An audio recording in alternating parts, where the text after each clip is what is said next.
యేసుక్రీస్తు నామంలో ప్రత్యేకమైన వందనాలండి. ఈరోజు మనము దేవుని వాగ్దానం చూసుకుందాము. యాకోబు రాసిన పత్రిక 1వ అధ్యాయం 5వ వచనం, మీలో ఎవనికైనాను జ్ఞానము కొదువుగా ఉన్న ఎడల అతడు దేవుణ్ణి అడుగవలెను, అప్పుడది అతనికి అనుగ్రహింపబడును. ఆయన ఎవరిని గద్దింపక అందరికీ ధారాళముగా దయచేయువాడు. హల్లెలూయా. దేవుడు ఇక్కడ ఏం చెప్తున్నానంటే, మనం దేవుణ్ణి జ్ఞానం అడగాలి. అయ్యా, నా జీవితంలో ఈ సమస్య వచ్చిందయ్యా, దీన్ని తొలగించాయా అని ప్రార్థించేవాడు అసమర్థుడండి.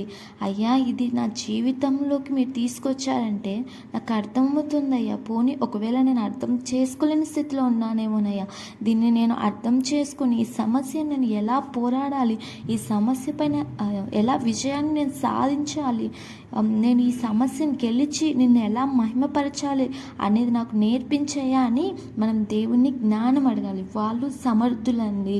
దేవుడు మనం అడిగినప్పుడు దేవుడు ఏం చెప్తున్నాడంటే, నేను ఇవ్వనని ఏం చెప్పట్లేదు. దేవుడు ఏం చెప్తున్నాడంటే, ధారాళముగా నేను ఇస్తాను అనేసి చెప్తున్నాడు దేవుడు. మనకు ఎప్పుడైతే జ్ఞానం కొదువుగా ఉన్నదో అప్పుడు మనం దేవుడిని అడిగినప్పుడు దేవుడు మనకి తప్పకుండా ఇచ్చే దేవుడు. మన అవసరతలు కానీ మనకి ఏది కావాలన్నా మనము దేవుడిని అడగొచ్చండి. ఎందులో మనకు జ్ఞానం కొదువుగా ఉన్నా, మన చదువులో జ్ఞానం కొదువుగా ఉందా, మన ఎగ్జామ్స్లో మనము కొదువుగా ఉన్నామా? ఇప్పుడు కొదువుగా ఉండడం వల్లే కదా మనం ఫెయిల్ అవుతాము. కొదువుగా ఉండడం వల్లనే కదా అపవాది చేతిలోకి ఈజీగా వెళ్ళిపోతున్నాము. కొదువుగా ఉండడమే కదా ఈజీగా సిన్లో పడిపోతున్నాము, ఈజీగా పాపానికి అట్రాక్ట్ అయిపోతున్నాము. ఎందుకు అట్రాక్ట్ అయిపోతున్నాము అంటే జ్ఞానం కొదువుగా ఉంది కదా, అందుకని మనం పాపంలో పడిపోతూ ఉంటాం. కానీ మనం ఎప్పుడైతే జ్ఞానం దేవుణ్ణి అడుగుతామో ప్రతి విషయంలోనూ ప్రతి దానిలోనూ దేవుడు మనకి ధారాళంగా దేవుడు దయచేస్తానని చెప్తున్నాడు. సో ఈరోజు జ్ఞానం కొదువుగా ఉందా, ఈజీగా పాపంలో పడిపోతున్నామా, దేనిలోని విజయం లేకుండా ఉందా, చదువుకునేది మర్చిపోతున్నారా? దేవుని జ్ఞానం అడిగినడలా దేవుడు తప్పకుండా ఇచ్చే దేవుడు.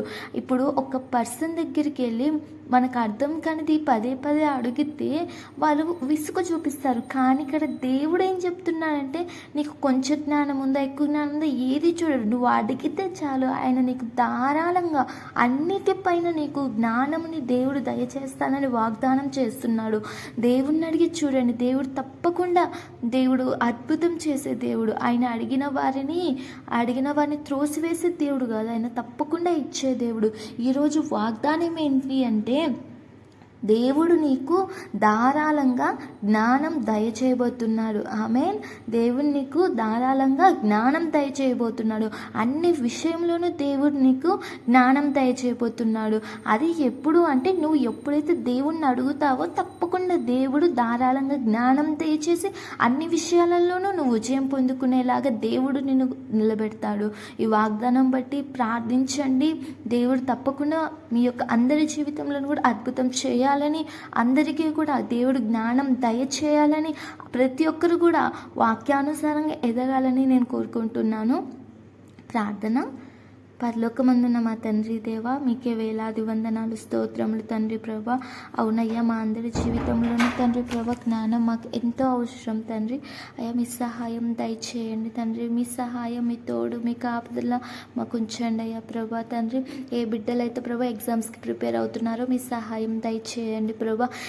ఎక్కడ మేము కొదువుగా ఉన్నామో తండ్రి, ఎందులో మేము ఓడిపోతున్నామో ప్రభా, అయ్యా మాకు జ్ఞానమును దయచేసి మీ సహాయం దయచేయమని వేడుకుంటున్నానయ్యా ప్రభా. అయ్యా, నీకే వందనాలు, నీకే స్తోత్రాలు తెలుపుకుంటూ రక్షణ లేని బిడ్డలకి రక్షణ దయచేయ్యా తండ్రి. ఆరోగ్యం మంచిగా లేని వారికి తండ్రి మంచి ఆరోగ్యం దయచేయండి ప్రభా తండ్రి. దేవా, మీకే వందనాలు, స్తోత్రములు తండ్రి. ప్రతి ఒక్కరికి కూడా తండ్రి ప్రభా అయ్యా మీ మీద ఆధారపడుతూ ఉండగా ప్రభా ప్రతి ఒక్కరికి అయ్యా తండ్రి ప్రభా మీ జ్ఞానంని దయచేస్తున్నందుకు వందనాలు, స్తోత్రములు తండ్రి ప్రభా. అన్ని విషయాలలోనూ వర్ధిల్లడానికి సహాయం దయచేయండి ప్రభా. అన్నిట్లోనూ ప్రభా జ్ఞానం కలిగి నడుచుకోవడానికి సహాయం దయచేయమని వేడుకుంటూ తండ్రి, కుమార, పరిశుద్ధాత్మ నామంలో నజరేయుడైన యేసుక్రీస్తు నామంలో ఈ ప్రార్థన అడిగి వేడుకొని పొందుకొని ఉన్నాము తండ్రి. ఆమేన్. God bless you all.